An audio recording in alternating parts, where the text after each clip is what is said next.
Hey buddy, Thomas here, and today we're actually working on the shop, working on the front door.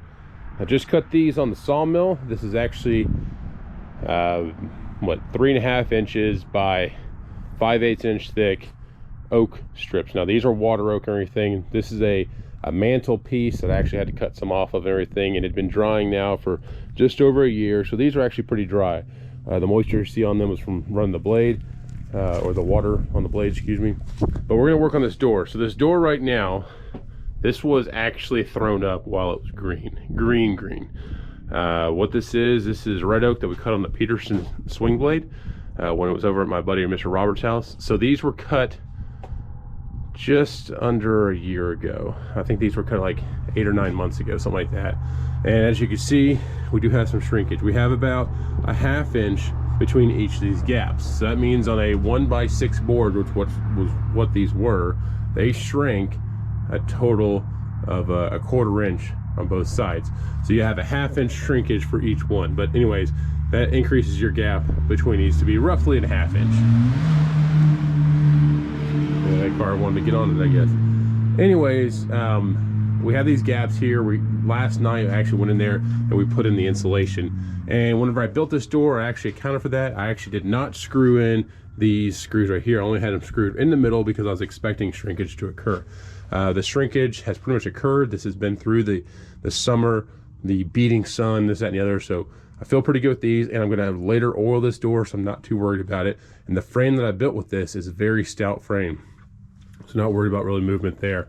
But what we're gonna do, and I intended for this to kind of shrink down, and I was gonna come back and actually put like a framework. So we're gonna show you the actual putting up of these strips to kind of like make this cool little framework design that I've been looking at on this door for a while. If you go in, the door itself is kind of a tight fit. And those hinges there, I've got to work on putting those, get some oil on those, because this is a very heavy door. I don't have a handle on the inside yet. Right now we're just kind of grabbing on right here to open said door. But we do have it insulated now. The framework is all done. I've got all my kind of supports here. I'll put a little more insulation in this and kind of call it good. Also, I've got to come back and put in this piece right here. This right here was actually a piece of cedar. It had some rot to it, and I knew I was going to eventually come back and have to cover in this gap once I knew how much the actual door would shrink. And today, kind of tighten everything up. I know how much the door shrank. We're going to come back and trim all this up and put some cedar up and stuff like that. So it's going to look really good. So without further ado, I'm going to throw on, the door's tight. I'm going to throw on a little time lapse out there. You can see kind of how this door comes together. So stay tuned.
All right, folks, so we have the door looking pretty fine. I'm very impressed with the door thus far. If you saw in the time lapse, I actually had to break off my handle. That's fine. I thought I was gonna have to do that at some point and put a more substantial handle on there, but I really need to get this framework worked out. What we're gonna go over now is we're gonna go over the tool that I'm using. So I've got this Ridgid finishing nailer. I've been very impressed with this thus far. We've used it on flooring in my kids' room, and we've used it for all the trim work and everything you have to do there when you're installing flooring. So I'm going to go ahead and just quickly put a few of these in there. We went ahead and screwed up the frame and everything, and now we're just going back with these finishing nailers. Now all these are in here pretty tight, and I actually used a few of these just to hold everything so it's easier to work with. And we're only kind of doing these on one side because it's board and batten, but I'm liking, that one's already done. This one needs some. How fast this thing is and how fast it charges. That one's done, and this one needs a little bit.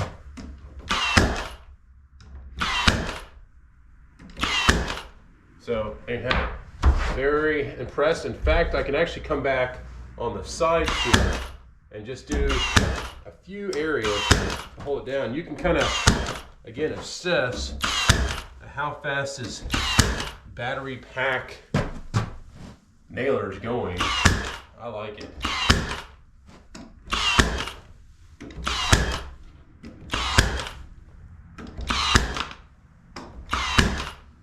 Yeah, so there you have it. Like it. It charges really quick. It's kind of heavy. That is one thing, it is heavy, but you don't have that big bulky hose dragging you around. I do wish that Ridgid made a framing nailer. I think the only one that makes a framing nailer right now is Paslow makes one, but I think it's gas assisted as well. And maybe DeWalt. Anyways, really enjoying that thing. I'm liking how battery powered stuff is getting better and better. But yeah, so let's go ahead, throw on the time lapse, and you can see the completion of this door. It's looking mighty fine, mission style. I love it. And then we're also going to come up with some kind of handle.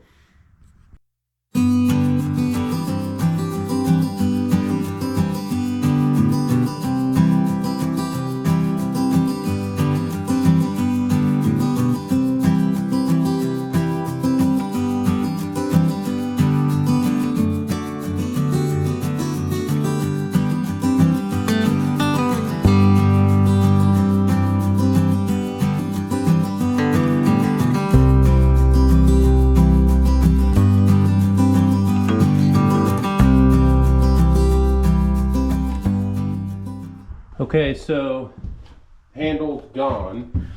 Let's go ahead and get a piece of wood that we can make a handle out of. This is a piece of ash that I found sitting out there in the yard. Lightly traced on there, kind of the path I'm going to take. And let's just make it happen.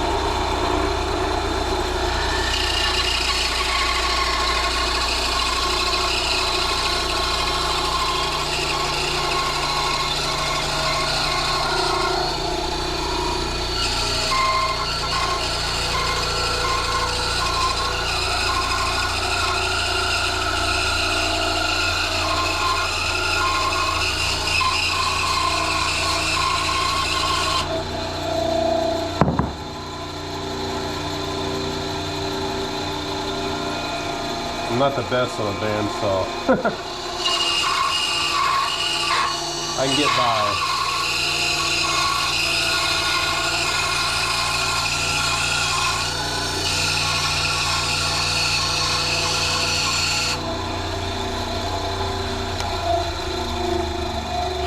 There you have it. That's something I can work with.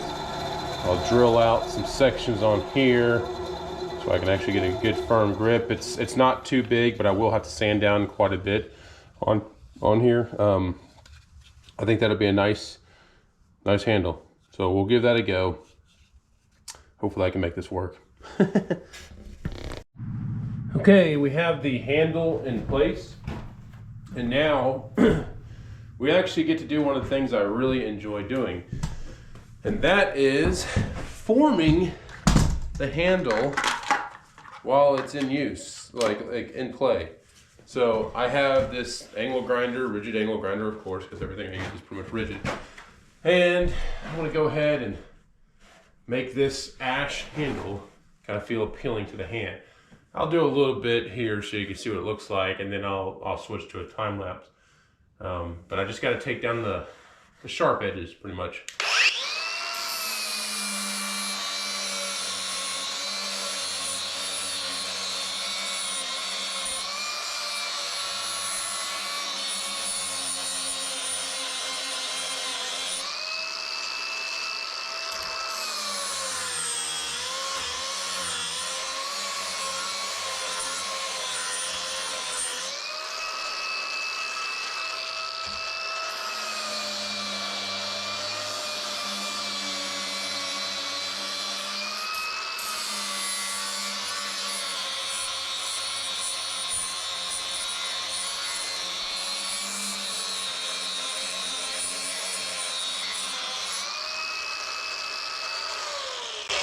See, that's already feeling much better. What I'm gonna do is I'll use this in conjunction with my new power sander. The power sander, I've been using it quite a bit to actually work on some fit up of the door and stuff like that. And it's been working very well. So I'll continue to do this.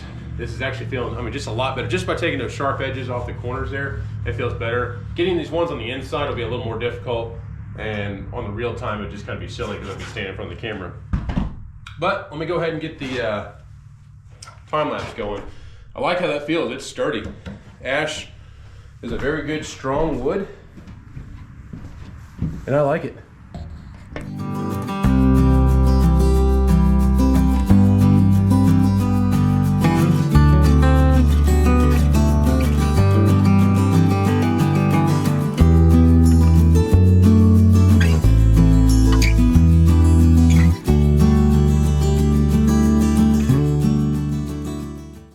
Okay, so that was actually a pretty short little time lapse, but the end product, I think it looks great. Now you saw the sparks flying probably. I went ahead and took down the screw heads on top there, and you can see I've got the two on the bottom here. They're pretty well recessed in there, but that is a very, very stout handle. I mean, there's like no movement to that whatsoever. So I'm liking the way it looks. I think it's a fine looking door. In fact, let's get a picture of what this looks like. I think this matches out pretty well. Sorry, the dog's over there barking at the other dog over a cow leg because that's a country issue. So there you go. Fine looking door. Annie, come here. Come here. Say, nope, not gonna do it. Anyways, fine looking door. I think this is gonna just add more pizzazz to this building. Hope you enjoyed. Interesting little video. Big heavy door. Next thing is going to be working the inside of this door, and I got to do that gap there, which that'll be easy. I got to come back in here with some trim pieces and kind of cover up some stuff there. But yeah, door is insulated. Got a rather large gap to still cover, but a lot of that's due to the swing because the door is so thick. It's 6 inches thick. I've got to come up with a piece on the outside, really kind of like a stop, if you will, that will cover up that gap. I've done that on another door before and it worked out pretty well. So we're going to replicate something like that on here. In fact, I can probably use a piece of this oak. It'll be like a stop gap on the outside. But there we go. Door's complete for now. Please like, subscribe. We'll see you around. Thanks.